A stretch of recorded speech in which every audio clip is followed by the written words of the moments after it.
I dance, therefore I am a dancer.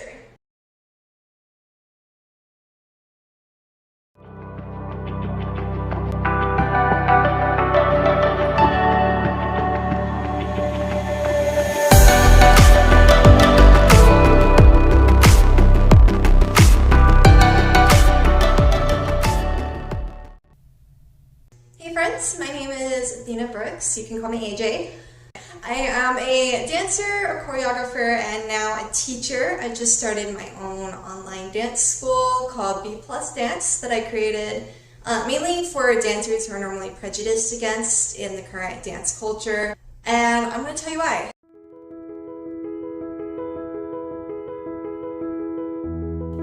I could do like a really nice triple pirouette. And back in my home studio, my teacher would have noticed and been like, woohoo, good for you. But this teacher just never said anything. But then if anyone else in the class, especially her very obvious favorites, did a really nice triple, she like pointed out and cheered for them and everything. And I was like, okay, so my best is no longer good enough. That's just a really damaging belief to have forced upon you. That's when I started to realize I really should be on this company. I was taking class with all these people at this point. I was at their level, but I was still one of the maybe 5 or 6 in that class that wasn't on this company. I have any graphic evidence that I was as good as all my classmates, but I wasn't getting any rewards out of it. I wasn't making it on these companies. I almost didn't graduate. If you're a teacher, you're supposed to be teaching. If you have students that are like ignored, that's your problem, teachers. You're not doing your job. Your job is to teach every person in your class. And my teacher just pulled us aside afterwards and she was like, you know, I'm sorry that I couldn't give you a solo in the show, but because of the way I have to do things, I was just not allowed to do that. And I remember just thinking, why? I got into a conversation with someone else, one of the contemporary dance majors.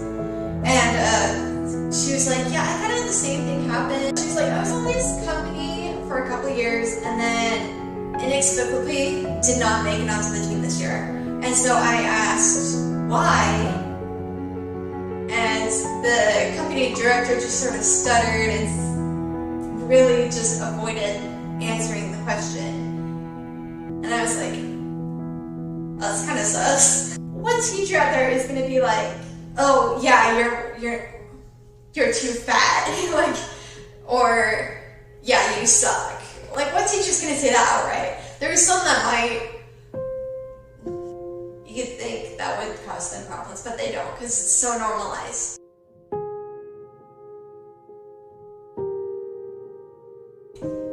When you're growing up in dance, all your teachers are telling you, like, you know, all you have to do is, you know, work hard and do your best and focus on progress and all that. Like, those are the kinds of people who get the solos, you know.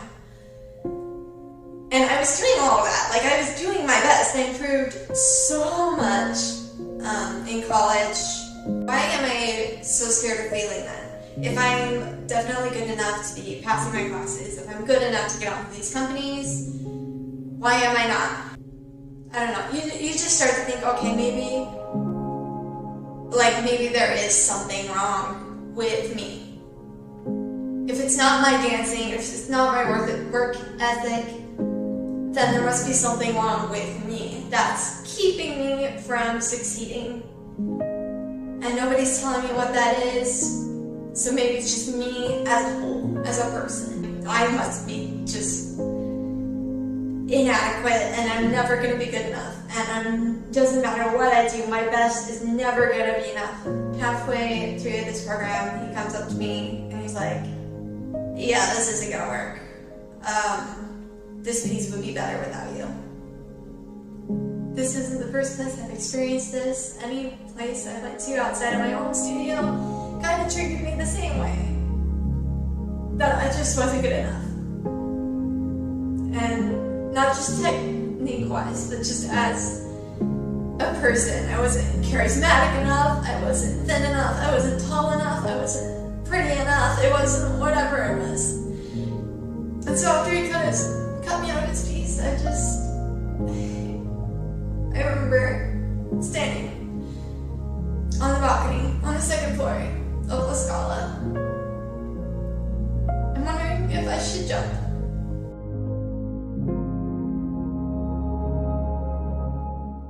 So I started to compare myself to everyone else in the class,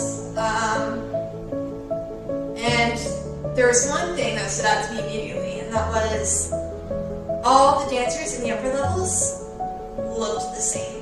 And the higher up in the levels I got, the more true that was, the more I stood out. Oh, that's why I'm not making up these companies. That's why I'm not passing any of these auditions. I am fat. I am short. I am ugly. I started starving myself. Like, there's this huge epidemic of eating disorders in dance, and it just kind of goes unaddressed. Well, it kind of does. But also at the same time, nobody really cares. I mean, a lot of teachers are taught that, oh, hey, eating disorders in dance is a really common thing, look out for it. But there's not a lot of education about how to change this environment so there is no such thing as an eating disorder epidemic in dance. And I know there are also many dancers out there who have died because of this. And everyone just seems kind of apathetic. They're like, oh yeah, this is a problem. But at least they're thin. At least they look nice on stage. At least they rake in money for these companies.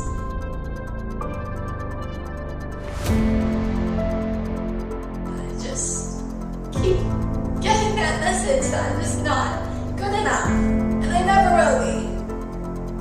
And I don't want anyone else to go through this. So here, I'm teaching a B+ dance now, which I'm hoping to expand from this tiny little studio that I film in. I want to get myself a studio. I want to start an actual professional paid company. I want to put these normally shunned dancers on stage for once, because they deserve to be there, and people need to see them.